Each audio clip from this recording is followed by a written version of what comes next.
श्री पूर्णमल जी सैनी साहब का स्वागत अभिनंदन। श्री कैप्टन अमराव लाल जी सैनी अध्यक्ष अलवर जिला एथलेटिक संघ, श्री पतंजलि जी सैनी महामंत्री, आपका इस मंच के माध्यम से बारंबार धन्यवाद और अभिनंदन इस मंच के माध्यम से।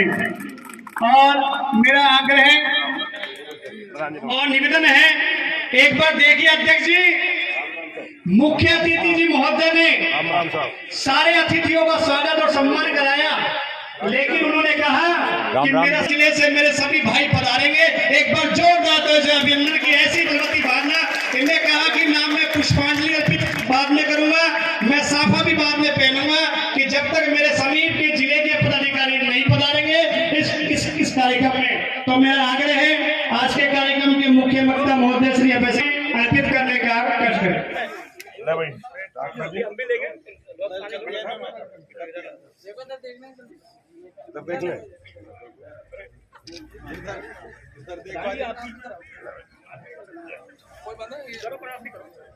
एक बार जोर से बोले, महात्मा ज्योतिबा फूले, ज्योतिबा फूले, माता सावित्रीबाई फूले, जय ज्योति, जय क्रांति, जय ज्योति, जय क्रांति। सम्मानित अतिथियों से मेरा आग्रह है, अपना स्थान ग्रहण करने का कष्ट करें। साहब को भी इस कार्यक्रम में आने के लिए हमने निवेदन किया और उन्होंने कहा था कि आप जिस भी, क्योंकि सर्व संस्था के अध्यक्ष डॉक्टर कैलाश जी सैनी, संरक्षक रामधन जी सैनी पीटीआई साहब, पूर्व प्रधान ओम प्रकाश सैनी जी और समस्त कार्यकारिणी से आग्रह करूंगा आप आए। रामधन जी, कैलाश जी, प्रधान जी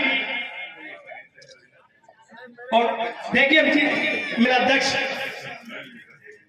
श्री पूर्णमल जी सैनी, आप तीनों से मेरा आग्रह है आप आ जाएं और बाकी सभी साथी भाई फोटो वाले साइड में हो जाएं, क्योंकि मैं एक एक अध्यक्ष को बुलाऊंगा, क्योंकि हमारी स्थिति देखो सामने। एक मिनट, अब मैं एक एक अध्यक्ष का नाम बोल रहा हूं। श्री ओम प्रकाश सैनी जी प्रधान पिलान, श्री बाबूलाल सैनी जी सरपंच अध्यक्ष माचेड़ी, श्री गिरिराज प्रसाद जी सैनी अध्यक्ष रैनी, श्री बोधन लाल जी सैनी अध्यक्ष पिनान, श्री लोडिया राम जी सैनी अध्यक्ष डेरा, श्री राधेश्याम सैनी जी अध्यक्ष बैड़को, श्री रामकिशन सैनी जी पीटीआई अध्यक्ष बूढ़ा, श्री सीताराम जी सैनी अध्यक्ष सालोड़ी, श्री मदन लाल जी सैनी अध्यक्ष भुलेरी, श्री रामोतार जी सैनी अध्यक्ष टेड़ा, श्री गीला राम जी सैनी अध्यक्ष राजपुर छोटा, श्री गोपाल जी सैनी अध्यक्ष जगमालपुरा, श्री लालाराम जी सैनी अध्यक्ष बुरे, श्री सुगन चंद जी सैनी सूबेदार जी बहड़को। आप आए, एक एक करके माल्यार्पण कर स्वागत और सम्मान करें और बाकी कृपया कर एक बार साइड में हट जाएं जिन्होंने कर चुके हैं। आदरणीय श्री अभय सैनी जी।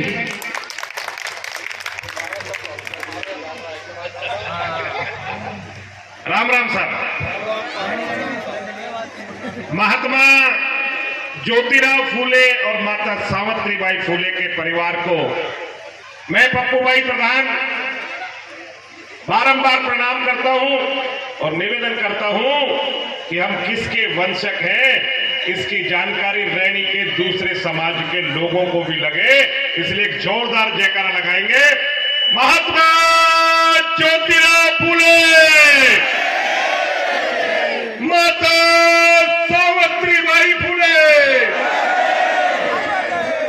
आज के इस कार्यक्रम के मुख्य अतिथि, हम सब की पहचान बांदीकुई विधानसभा में अपना एक विशेष स्थान रखने वाले समाज के भामाशाह आदरणीय भाई टाकड़ा जी, मंच पर विराजमान अलवर जिला सैनी महासभा के अध्यक्ष, अलवर से पधारे हुए सामाजिक बंधुओं और खास करके अन्य जाति के लोग जो हमसे मोहब्बत करते हैं, आदरणीय बनाराम जी, प्रधान जी, शीला जी, वर्तमान प्रधान जी, मैं आप सब लोगों का बहुत बहुत धन्यवाद ज्ञापित करना चाहता हूं कि आपने सैनी समाज के इस परिवार में इस खुशी के कार्यक्रम में मेरे नौजवान बच्चों का उत्साहवर्धन करने में अपना समय दिया।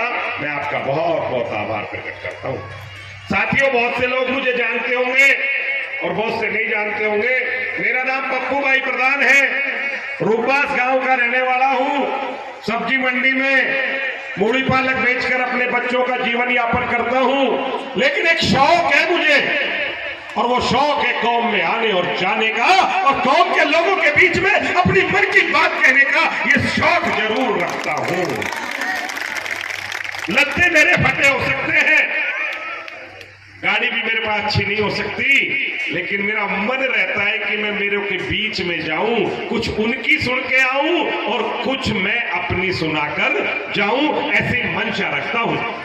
साथियों, हम सब लोग आज उस कार्यक्रम में आए हैं जिससे शिक्षा का प्रसार और प्रसार होता है, और खास करके हम उस विधानसभा में आए हैं जिस विधानसभा में पढ़ाई का क्या मतलब होता है ये जानकारी होती है। मैं भी उस गांव में रहता हूं जिस गांव में मीणा जाति के लोग बहुल्य रहते हैं, और आप भी उस जगह रहते हो जहां का प्रतिनिधित्व राजस्थान की विधानसभा में अगर कोई करता है तो मीणा जाति का व्यक्ति करता है। इसलिए पढ़ाई का महत्व क्या है ये आप और हमसे ज्यादा कोई नहीं जानता।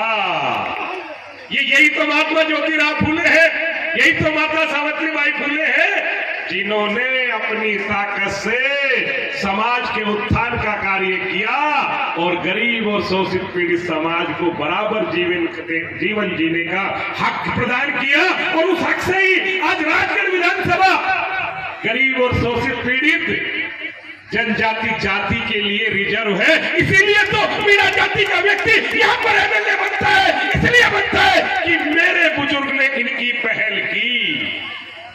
पढ़ाई का महत्व क्या होता है? 91% नंबर लेके मेरी बेटी आ रही है, मेरे बेटे 91% नंबर लेके आ रहे हैं, लेकिन कॉलेज में जाते हैं जब इनका भाड़ा कल में एडमिशन हो जाए पढ़ाने को ना हो। आदरणीय चेयरमैन साहब, प्रधान जी, यही तो हम कहना चाहते हैं। जब देश आजाद हुआ तो ये तय हुआ कि जो पिछड़ गया, जो गरीब है, जो शोषित है, जिसको समान जीवन जीने का अधिकार नहीं मिला, सरकार ने उनको जनजाति एसटी का दर्जा दिया। एसटी का दर्जा देने के बाद एससी का दर्जा दिया, फिर ओबीसी का दर्जा दिया, उसके बाद और कई छोटे छोटे आरक्षणों का दर्जा दिया। लेकिन किनको दिया? जिनको दिया जिनके बच्चे पढ़ना तो चाहते हैं लेकिन व्यवस्थाएं नहीं है, जिनके बच्चे सरकारी नौकरी में तो जाना चाहते हैं लेकिन संसाधनों का अभाव है। आप लोगों की दिशा देश आजाद होने पर जो थी वो आज मेरी कौम की दशा है। मेरा भी नौजवान पढ़ना चाहता है, मेरा भी कौम का वो नौजवान सरकार की सेवा करना चाहता है, लेकिन व्यवस्थाएं नहीं है, साधन नहीं है। साधन ही तो मांगते हैं। हमने सबने मिलकर 6 महीने 7 महीने 8 महीने से एक आंदोलन चलाया था। हम भी चाहते थे कि हमारे भी बच्चों को सरकार आरक्षण दे दे तो मेरा भी कलेक्टर बन जाए, मेरा भी एसपी बन जाए, मेरा भी थानेदार बन जाए, और जब मेरा भी थानेदार बन जाए तो सब लोगों की सेवा करे। यही तो मांगते हैं। आदरणीय चेयरमैन साहब, प्रतिस्पर्धा का जमाना है, प्रधान जी प्रतिस्पर्धा का जमाना है। मन तो मेरा भी करता है, मन तो मेरी कौम के लोगों का भी करता है कि राजस्थान विधानसभा में मैं भी जाऊं, मेरी कौम के लिए और गरीब और शोषित पीड़ित के लिए उस विधानसभा में आवाज उठाऊं, लेकिन हमारी सीट रिजर्व ना है कहीं। अब हम कैसे लड़े? हम लड़े प्रतिस्पर्धा के जमाने पर। हमें विधानसभा में और लोकसभा में तो आप लोग मत जाने दो, लेकिन हमारी इतनी तो मदद कर दो कि मेरा भी थानेदार और कलेक्टर, मेरी भी बेटी डॉक्टर बन जाए। हमारे भी आरक्षण की लड़ाई में अगर आप मदद कर दो तो मेरा भी कलेक्टर बन जाएगा, मेरा भी एसपी। क्यों मांग रहे? इसलिए मांग रहे जब अभी आदरणीय मनोहर जी ने कहा था देश आजाद होने के बाद जब राज्य में सरकार बनी देश में, तो देश की जब सरकार बनी तो कानून बने, और कानून जब बने तो रिजर्वेशन के लोगों को नौकरियां मिली, और जब नौकरी मिली तो वो शहर में नौकरी करने गए। लेकिन उनके लिए जो ऑफिस बने, उनके लिए जो बस स्टैंड बने, उनके लिए रहने के लिए जो कॉलोनियां बनी, वो मेरे परिवार की जमीन पर बनी, सैनी समाज के उन काश्तकारों की जमीन पर बनी जो खेती करते थे। मैं भूमिहीन हो गया, मेरे बच्चे को नौकरी नहीं मिली। मैं यही तो कहता हूं कि तेरे का 45% में एडमिशन हो जाता है, मेरे का 90%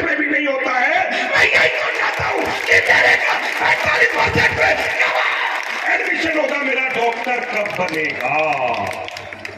मैं आपसे और तो कोई कुछ नहीं मांगता, मैं मांगता हूं आपसे मेरे हक की लड़ाई। राजस्थान में एक आंदोलन आया था, मुझे कहने में कोई संकोच नहीं है।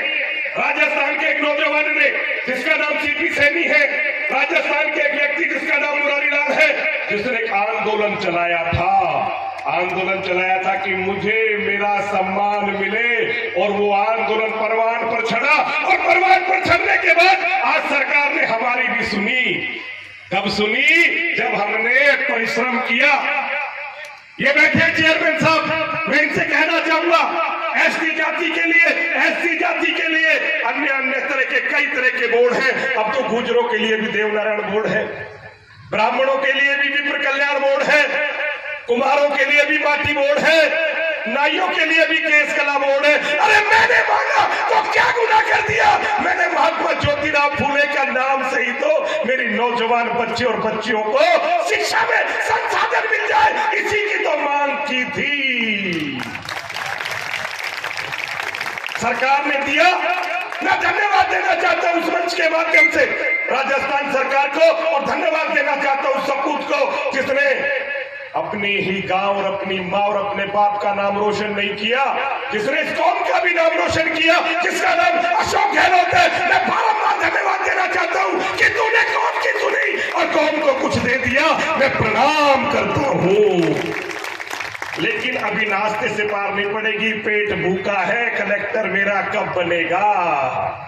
मेरा कलेक्टर जब बनेगा जब मेरा आरक्षण की लड़ाई में मुझे आरक्षण मिलेगा। अगर मेरे को भी आरक्षण मिल जाएगा, मेरा भी अगर कलेक्टर बन जाएगा, तो मेरी कौम का भी उत्थान हो जाए। अच्छा, एक बात बताइए, आप लोग मीणों के बीच में रहते हो, कभी कभी कोई थानेदार, कभी कभी कोई तहसीलदार कोई आ जाता है और हमारे खिलाफ कोई गलत मुकदमा हो जाता है, तो हम ढूंढते हैं कि उस मीणे का कोई रिश्तेदार मिल जाए, उस मीणे का कोई मिलने वाला मिल जाए, उससे बड़ा कोई अधिकारी मिल जाए तो हमारी मदद कर दे। हम पन्नाराम जी और शीला जी से कहते हैं, प्रधान जी से कहते हैं, प्रधान जी आज रेडी में थानेदार आपकी बिरादरी का लग रहा है, मेरे बच्चे पर गलत मुकदमा लग गया, मेरे बच्चे पर मुकदमा अगर लग गया तो इसकी नौकरी नहीं लग पाएगी, मेरी मदद कर दे। ऐसा कहते हैं कि नहीं कहते हैं? हम भी तो यही कह रहे हैं। हम जब प्रधान जी के पास जाते हैं, प्रधान जी हमारी मदद तो करता है, थानेदार से भी कहता है, मुकदमे में लाभ भी दिलाता है, लेकिन मौके पर लाभ लेता है। चुनाव आने पर प्रधान जी हाथ पकड़ लेता है, अरे क्या बाड़ी का तेरी मदद करी वोट खा देगो।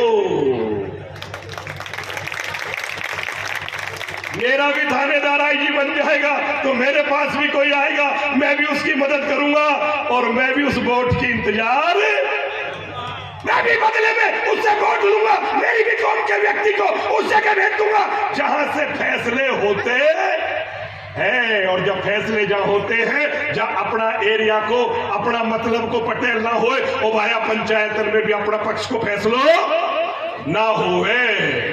यही तो चाहते हैं। बात करने का बहुत मन है, और भी बहुत बातें हैं।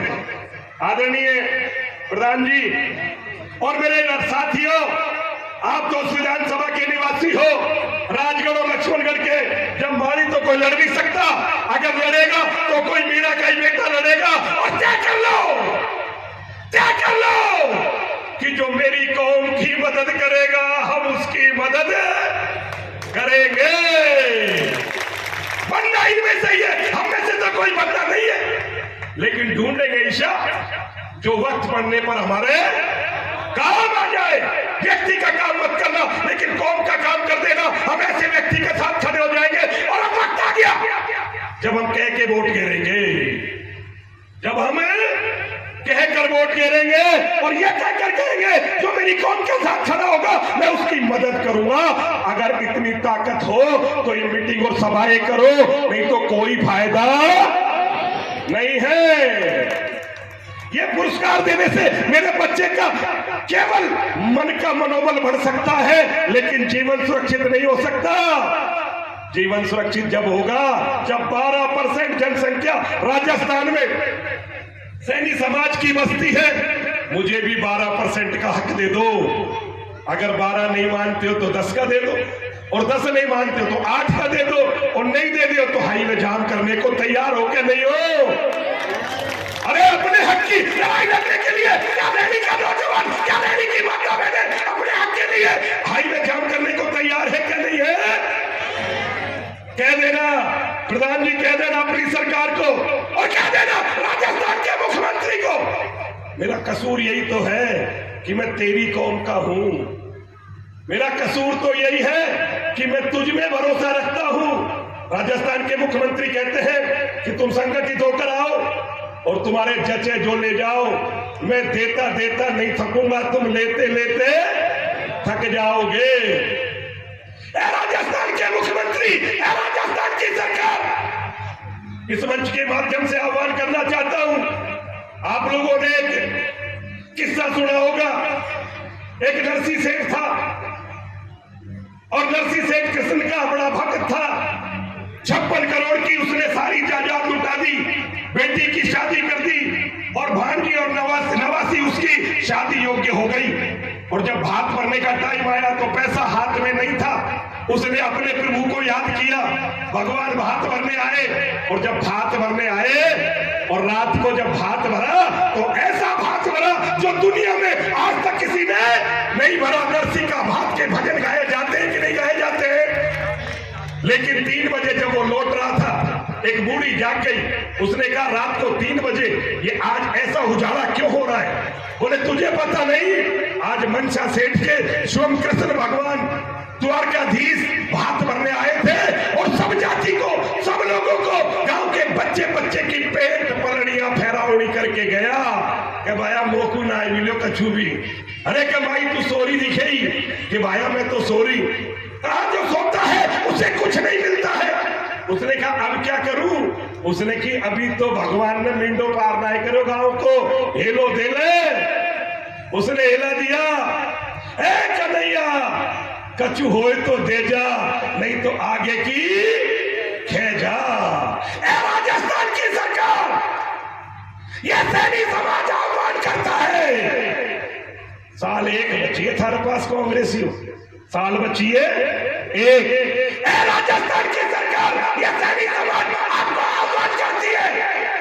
अरे कछु तो अब दे जा और कछु आगे की खेजा। मुख्यमंत्री तुम दोबारा फिर बना देगा, चिंता मत करे। 12% बचते हैं, एक विधानसभा नहीं 75 विधानसभा ऐसी है जहां फैसला माड़ी करता है।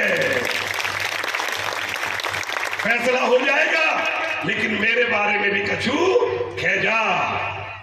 मैं तो कहना चाहूंगा, जब राजस्थान के मुख्यमंत्री गरीब और शोषित की सेवा करता है, मीणे को भी देता है, गुर्जर को भी देता है, जाट को भी देता है, अहिर को भी देता है, हरिजन को भी देता है, सब जाति के लोगों, उस राजा से कह दो कि तेरी भी कौम के लोगों को कुछ आवश्यकता है।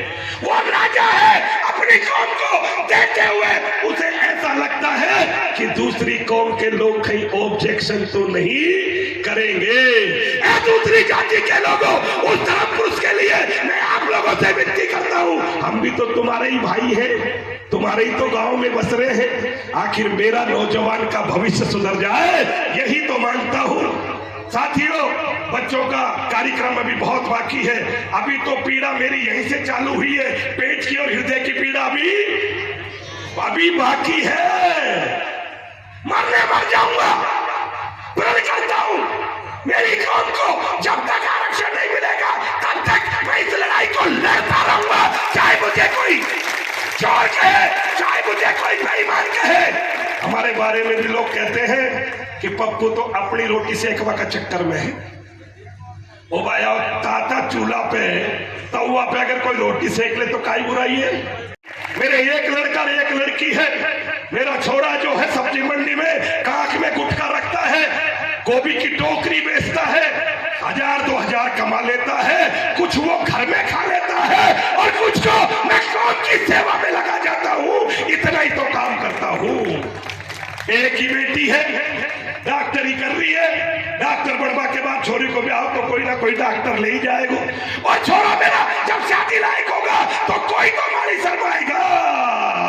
मेरे को भी मेरे घर के लिए एक बेटी दे देगा। मैं संत हूं, संत की तरह रहूंगा, फकीर हूं, फकीर की तरह रहूंगा, कौम की सेवा करना चाहता हूं, हेला दूंगा। आप तैयार रहना कौम के लिए। जो नहीं तैयार हुआ वो किसी का नहीं हो सकता। अब आर पार का खेल है भैया। अब के चूक गया तो कभी मिलेगा नहीं दाव। आज 12% का आरक्षण मांगते हैं। गुर्जर समाज ने का आंदोलन किया था, 72 लाल मरवाए थे। मैं लाल मरवाने की बात नहीं कर रहा हूं, मैं कलेक्टर बनाने की बात सौदा करता हूं आपसे। और सौदा मैं कौम के लोगों से करता हूं इस बात के लिए कि तैयार हो जाओ, मेरा भी आईजी होगा। तैयार हो जाओ, मेरा भी कलेक्टर होगा। तैयार हो जाओ, मेरा भी प्रोफेसर होगा। और अब हम आर पार की लड़ाई लड़ने को तैयार रहेंगे। महात्मा ज्योतिराव फूले ये वही बाबा है जिसने बाबा साहब भीमराव अंबेडकर को महान बनाया। ये वही बाबा है जिन्होंने आज इन लोगों को प्रधान बनाया और महिलाओं को मंच पर बैठने का अवसर दिया। कोई हल्का आदमी नहीं है। अभी तो सुना ही सुना है अपन ने। जिस दिन महात्मा ज्योतिराव फूले की किताब पढ़ लोगे ना, तब पता लगेगा कि गरीब, शोषित और पीड़ित के साथ कैसा कैसा अन्याय हुआ। अगर वो अन्याय को आपने पढ़ लिया तो रात को नींद नहीं आएगी। कब तक नहीं आएगी? जब तक मेरा कलेक्टर नहीं बनेगा। आनंद तब आएगा जब परवेणी के 2 कलेक्टर दूसरी जाति